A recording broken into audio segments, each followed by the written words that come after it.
I am finally going to be talking about the one series that has completely changed my life. Hi folks, Harry here, and it's good to see you again because I actually haven't been on YouTube much recently.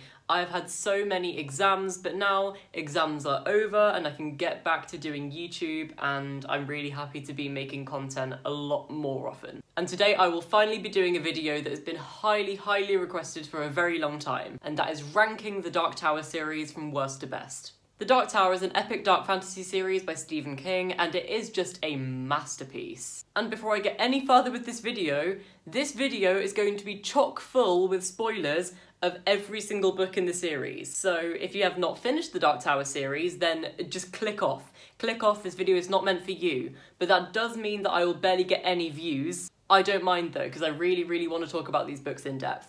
So if you have not read the Dark Tower series, leave. Get out now. This is the one time I want you to click off my videos, okay? Leave. If you have not read The Dark Tower, leave. Just get out, get out, get out. I do not want to spoil this fantastic series for you. Leave.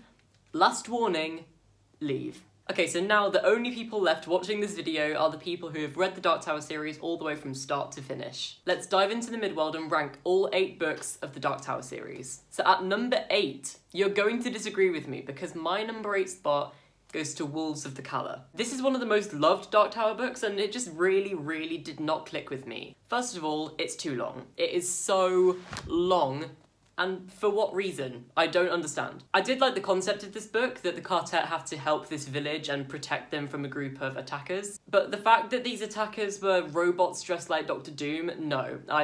No, I didn't like that. To me, this book was just really boring. I thought it was so boring. A lot of this book was Father Callahan's backstory, and I really did not enjoy reading it. Yes, it was necessary, but I think it could have been woven into the book more fluently. So yeah, number 8, Wolves of the Calla. Then at number 7, we've got the book that started it all, The Gunslinger. I have such an immense appreciation for this book. I've now read it twice, and I appreciated it so much more the second time.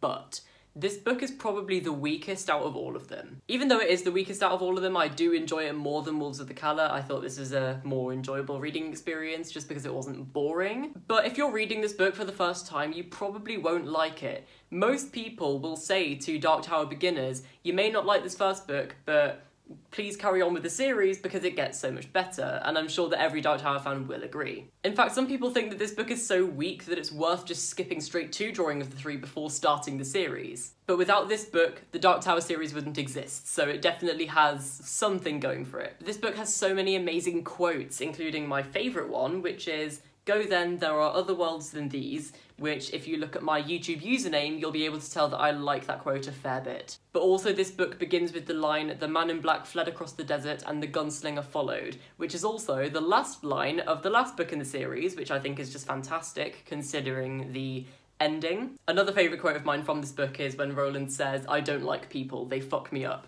I love that. So yeah, we have this book to thank for the Dark Tower series existing, but in general, it's quite weak. So at number 6, we have The Wind Through the Keyhole. This is book 4.5. The Wind Through the Keyhole was okay. It was published after the series had concluded, and it takes place between Wizard and Glass and Wolves of the Calla, and it's just Roland telling a story about his childhood, and then he tells a story within a story, and a story within a story within a story, and it's just a bit trippy, a little bit convoluted. I did kind of enjoy the fairy tale aspect, but it didn't add anything to the series for me. After I finished the Dark Tower series, I read this basically straight after, and I wanted more Dark Tower content.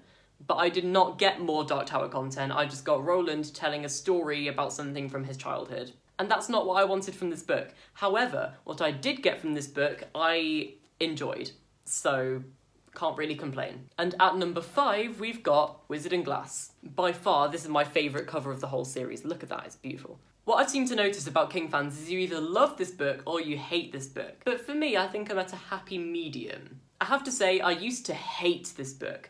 I used to hate this book. If you watch one of my really old videos where I talk about my 5 least favourite Stephen King books, this was on that list. But if you've also seen a video that I uploaded a few months ago where I was talking about Stephen King books that I used to hate but now love, this is one of them. The reason why I didn't like it was because it was too long, and it's a similar thing to The Wind Through the Keyhole, where it's just a bunch of backstory. Like, you can read the first chapter of this book and the last chapter of this book and be absolutely fine moving on to Wolves of the Calla, and you can skip all of the backstory if you wish to. But for what this book is, it is so beautifully written. I think this is the best written Dark Tower book just of the whole series. It's just, we hear about Alan and Cuthbert throughout the whole series, so we really didn't need more of them. It was interesting to see the way that Roland kind of grew up before he was known as like the last gunslinger, but I just didn't really care about Susan.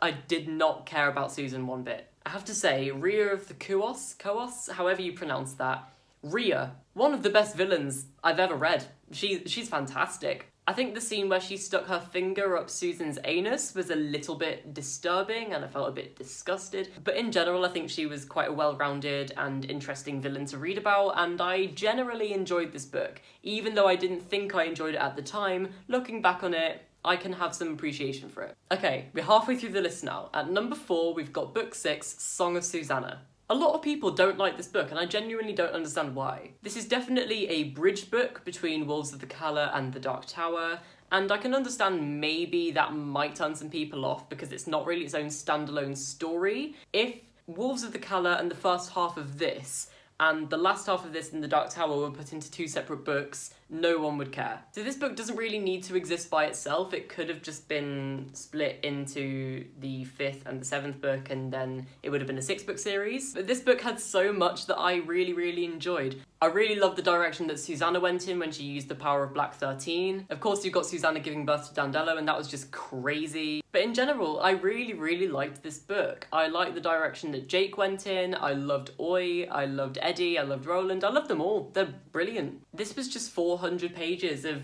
really, really nice character development and really, really intriguing and crazy, trippy plots. And now at number 3, we're moving on to the books that I die hard love, and this one is The Drawing of the Three. Drawing of the Three is really where the story kind of kicks off, because the first book is like a prologue, and then this book you're introduced to more of the characters. So this is the first time that we see Eddie, this is the first time that we see Susanna, at the time called Odetta, and having reread The Gunslinger, I've noticed there is a lot of foreshadowing of The Drawing of the Three in The Gunslinger that I didn't pick up on the first read.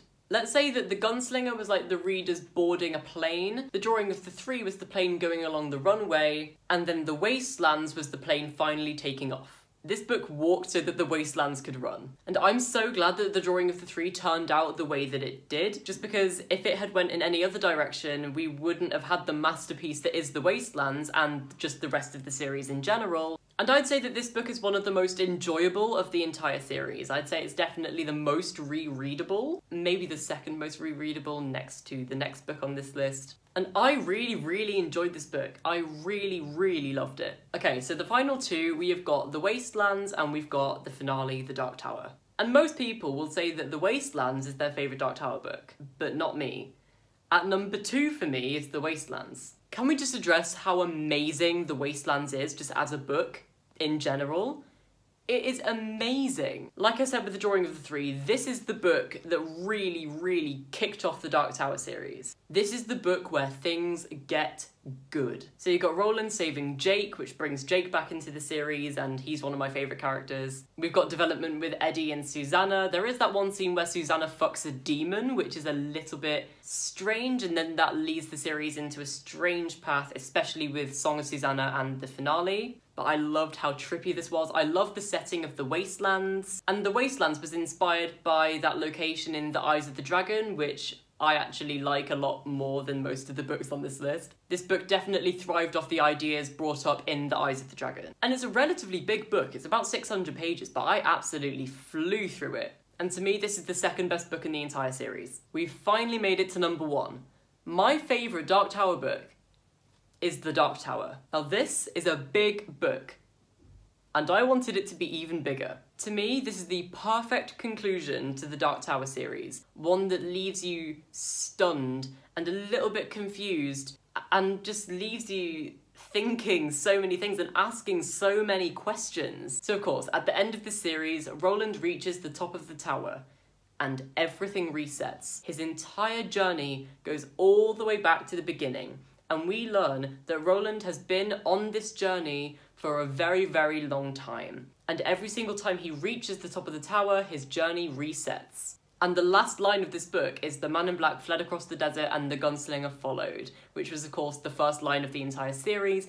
And I think that this is so impactful as a last line because it just shows that everything has come full circle. And when you think about it, this ending is horrifying. This is where the true horror of the series comes in, because Roland is stuck in a never-ending cycle. He is constantly on this journey and he has no idea. He is trapped in this cycle for all eternity, and that really, really hit me hard. I cried when I first read this book. In fact, my immediate reaction to finishing this book is on my YouTube channel. You can find it somewhere, I'll leave a card up here. And if you've seen my updated top 10 Stephen King books video, I actually had this as my number 3 spot, like my number 3 favourite Stephen King book of all time. But after thinking about it a lot harder, this book definitely has been pushed down a little bit. I was just riding off the adrenaline that came with finishing this book, but I still rank it very highly in my list of Stephen King books. And for those of you wondering, I will be making a video ranking every single Stephen King book once I have read every single Stephen King book, but at the moment I believe I've read 65,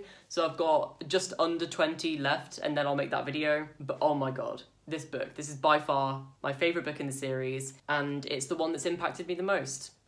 Okay, that is my ranking of the Dark Tower series by Stephen King. I really, really encourage you to leave your rankings in the comments down below because I really want to know where these books come in for you. I know that most people love The Wastelands and The Drawing of the Three and Wizard and Glass and maybe even Wolves of the Calla more than the last book in the series, which is my favourite, so please let me know what your ranking is in the comments down below.